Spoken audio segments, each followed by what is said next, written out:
It's time for our first special interview. We've been reporting on this for a couple days now. The launch of Nuri.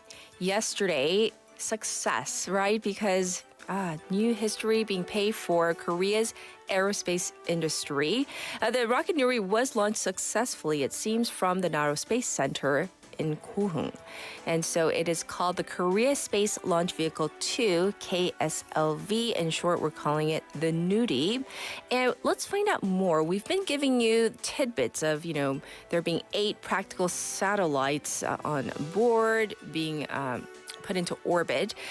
But let's find out the significance. We have invited to the airwaves Prof.신동혁. He's an assistant professor in the Department of Aerospace Engineering at KAIST. Hi, Professor. Welcome to our program. Hi, Catherine. Thanks for having me. Absolutely. So first of all, give us your first impression, an overview of yesterday's launch. What did you think?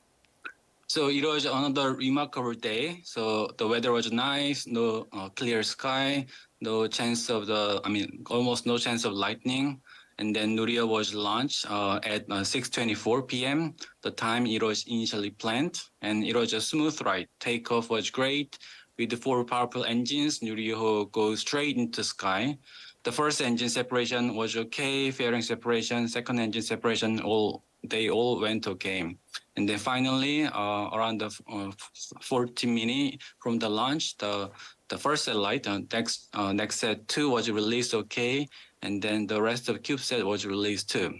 And then around 8 p.m., so the Minister of Science and ICT announced the success, except there is a minor glitch, so they could not confirm the release of the one CubeSat, so we still have to wait and see whether it was released or not. And then I watched it together with my student, and then they all cheered up and then quite proud of the success, and big congratulations to Kari team as well. Absolutely.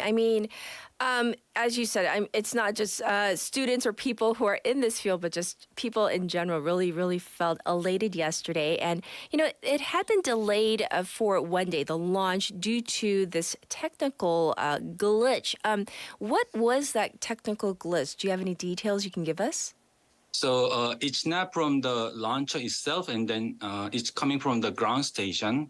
And then it turned out a communication problem between the helium tank controller on the ground, and then also between the ground control system or PLC system. It turned out it's not a hardware problem, it's a software problem.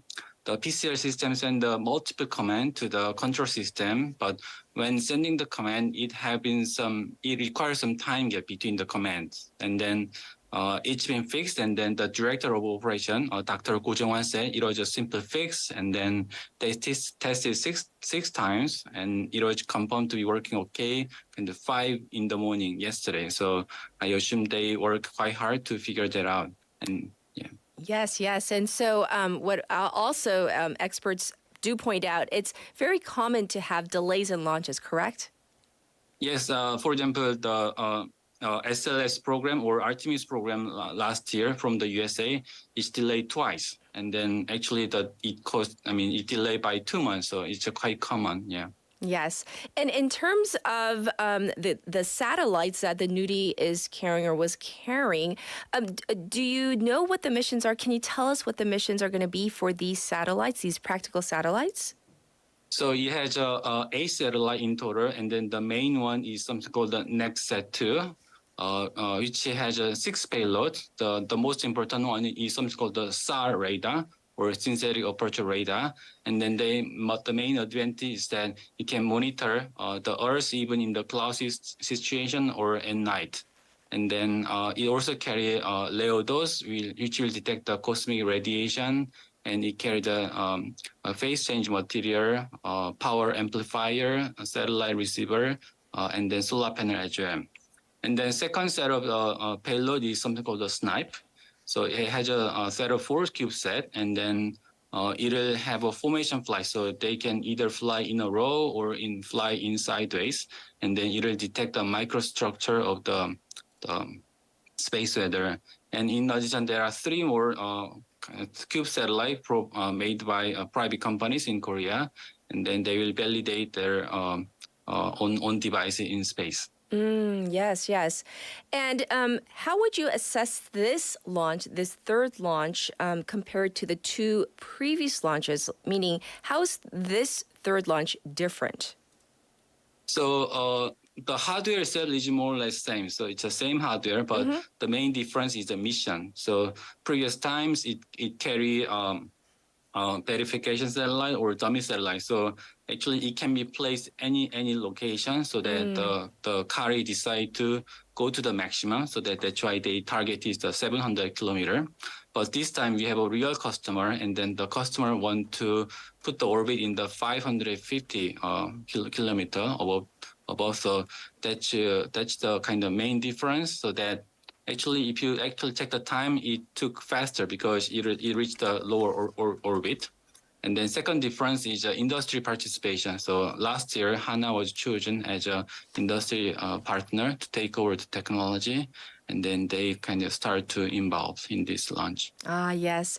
Well, Professor, for our final wrap-up question, what do you think lies ahead for us in terms of the Korean domestic aerospace industry? So still there are a long way to go. So in terms of the space launcher, there are two main things. One is the continuous launch of the Nu리호. So there will be 3 more launch scheduled from 2025 and to 2027. So by the time, actually, one of the main objectives is to prove the reliability. And the second objective is to knowledge transfer to HANA industry. So typically we call that people has the technology. So it's people.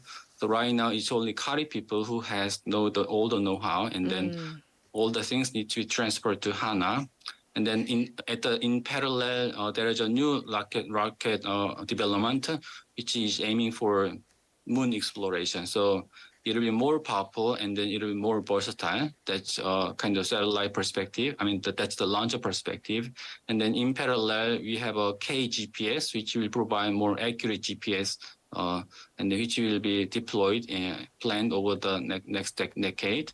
And then I guess from the private sector, I'm sure there is many companies who will be investing, and then they will come up with a new idea to grow the market in Korean space industry. Yes. And so actually, we just got in a question from one of our listeners, 손현덕님. Professor, they want to know,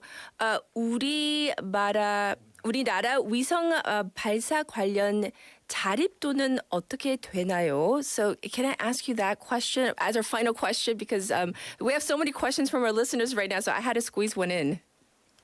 So that's something we need to catch up as well. So actually, in terms of space history, we had the satellite developed much earlier than the launcher itself. However, still there is a many component in our new actual satellite has a component from outside of Korea. So because developing the space graded component is very difficult, and then that's one of the reason why Nu리호 carry small CubeSat, and then the objective of the small CubeSat is to test the space graded satellite. So still, I think I don't know the exact number, how many percentage we have. Right. But I think in terms of this version, the satellite, next generation small satellite, there is a large portion developed by Korea. But for example, the much bigger satellite, then still we kind of you have to rely on the foreign component as well. So that's another thing we need to push forward in the future. I see. Well, thank you so much for answering all our questions, including our question from one of our listeners. Thank you so much, Professor. My pleasure. This is Professor